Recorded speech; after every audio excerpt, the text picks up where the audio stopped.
मनुष्याने देश काल आणि स्थितीनुसार कशा पद्धतीने कार्य केल्यानंतर देवाला योग्य वाटतंय, कोणतं श्रम केल्यानंतर मनुष्याला पुण्यार्जन प्राप्त होईल, काय कर्म कुणी केलं पाहिजे, हा प्रश्न ज्यावेळेस विचारला गेला, शौनकादिक ऋषी विचारतायत सदाचारम श्रावयाशु येन लोकाजये. आणि आपल्या कर्तव्याचं जर मनुष्याने पालन केलं नाही तर त्याला अधर्म म्हणतात.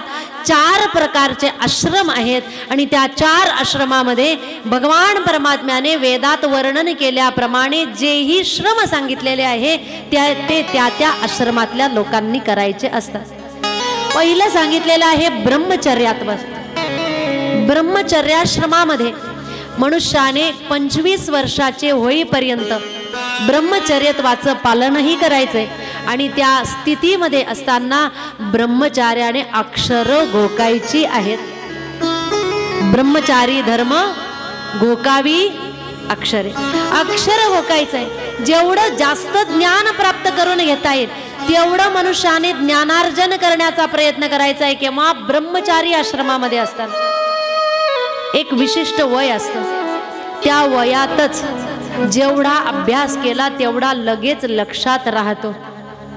पाठांतर केल्यानंतर लक्षात राहत. विशिष्ट वय झालं आणि जर आपण काही वाचलं तर वाचल्यानंतर पुढे वाचन होतंय आणि मागचं सपाट होतंय.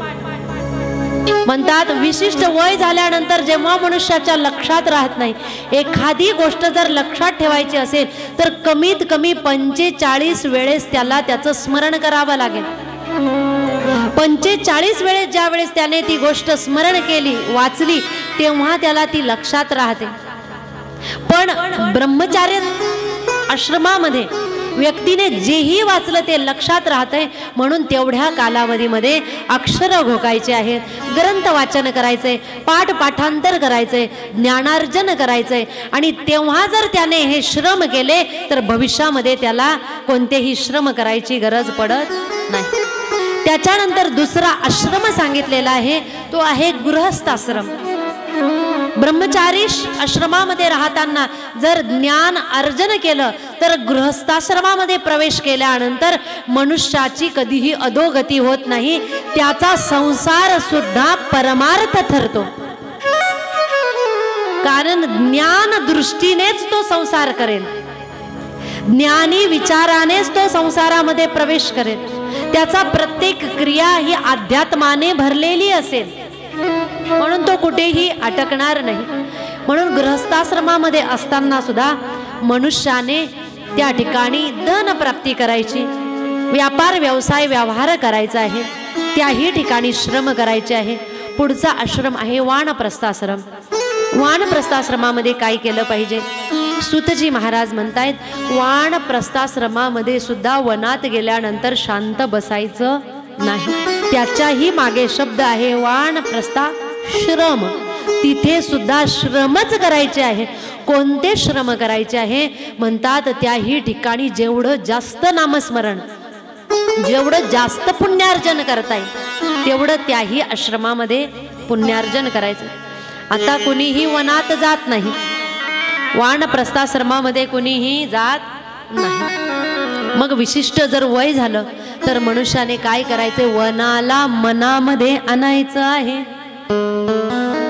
वनात आता कोणी जात नाही म्हणून वय झालं की वनाला मनात आणायचंय.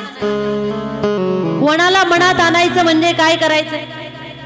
आपण जो व्यापार व्यवसाय व्यवहार करतोय त्याच्यामध्ये जी आपली वृत्ती अटकलेली आहे, 50 झाले, 60 झाले, 65 झाले की आपण कुठेतरी ते सगळं सोडून द्यायचंय.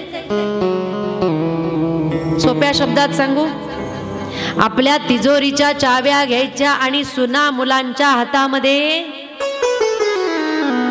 सांगायचंय की आम्ही घरातच राहणार, पण आता आम्हाला व्यापारामध्ये लावायचं नाही, व्यवसायामध्ये लावायचं नाही. काही अटकले, फसले, अडथळे आले, काय करू काय नाही करू एवढं फक्त विचारायचंय. परंतु याच्या पुढे आमच्या हातामध्ये काही द्यायचं. 2 वेळचं चांगलं भोजन द्या आणि 2 वेळचं भजन करू द्या. केव्हा?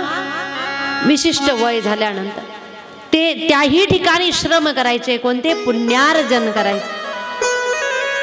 महाराज शेवटच्या क्षणापर्यंत चावी सुटत नाही आणि आम्ही चावीही देणार नाही. एकदा की चावी गेली की आमच्या मनाच्या विरुद्ध सगळं घडेल. म्हणून जोपर्यंत जिवंत आहे तोपर्यंत कुणाला काही भेटणार.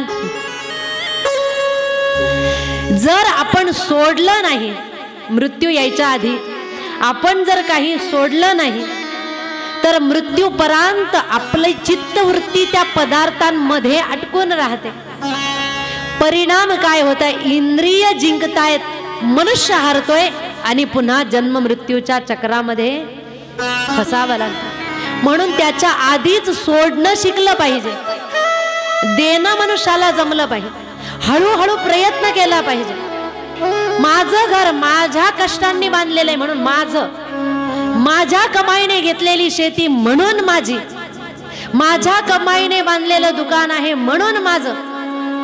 तुम्ही काय आहे आताचे आलेले आहात असं जर म्हणणार तर शेवटपर्यंत चित्तवृत्ती अटकून राहील.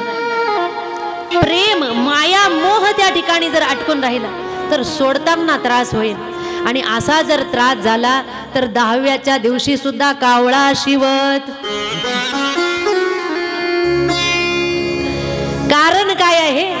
कधी सोडलं नाही आणि सोडायची इच्छा सुद्धा, सोडायची अजिबात इच्छा राहत नाही. म्हणून त्याही वेळेस काहीतरी अटकून जात. हे जर करून मेलो असतो तर बरं झालं असतं.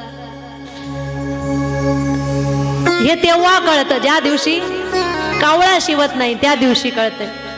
मग म्हणावं लागतं बाकीच्यांना, तुमच्या मनासारखं वागू, तुमच्या मनासारखं करू, आता तरी या आणि घास. हे तेव्हा म्हणावं लागतंय.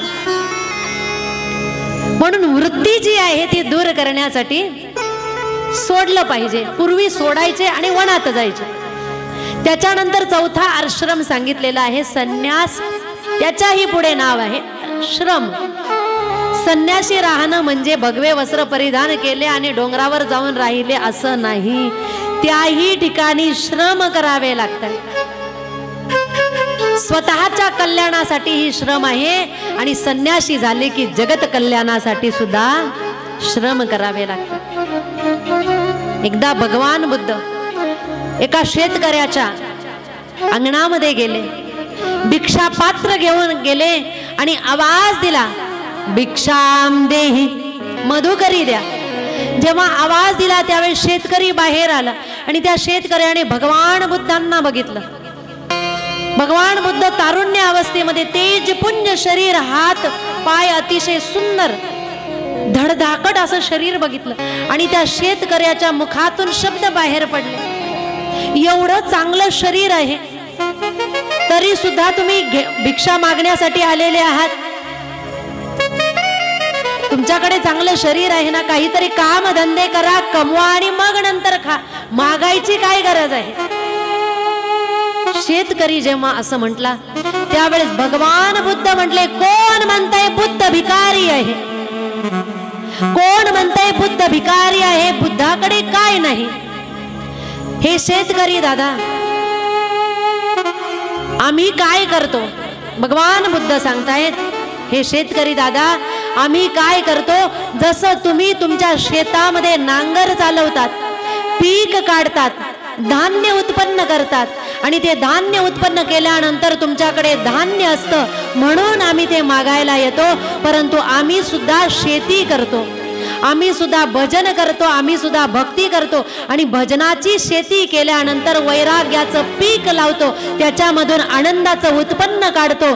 ज्या वेळेस तुमच्या घरामध्ये राहत असताना, संसारात राहत असताना तुमच्या जीवनामध्ये तुम्ही दुखी होणार, त्यावेळेस तुम्ही माझ्या दारामध्ये या. तुम्ही माझ्या दारामध्ये आल्यानंतर मी आनंदाचं दान तुमच्या भिक्षेच्या पात्रामध्ये टाकल्याशिवाय राहणार. आम्ही सुद्धा संन्यासी आहोत. कोण म्हणताय बुद्ध भिकारी आहे? जेव्हा भगवान बुद्धांच्या मुखातून हे शब्द बाहेर पडले, पाय धरले त्या शेतकऱ्याने अन्नदान केलेलं आहे। याचा अर्थ संन्यासी सुद्धा भक्ती ज्ञानाची शेती करतात, वैराग्याचं उत्पन्न काढतात आणि जगाला आनंदाचं वाटप करत असतात, आनंद देत असतात। याच्यानंतर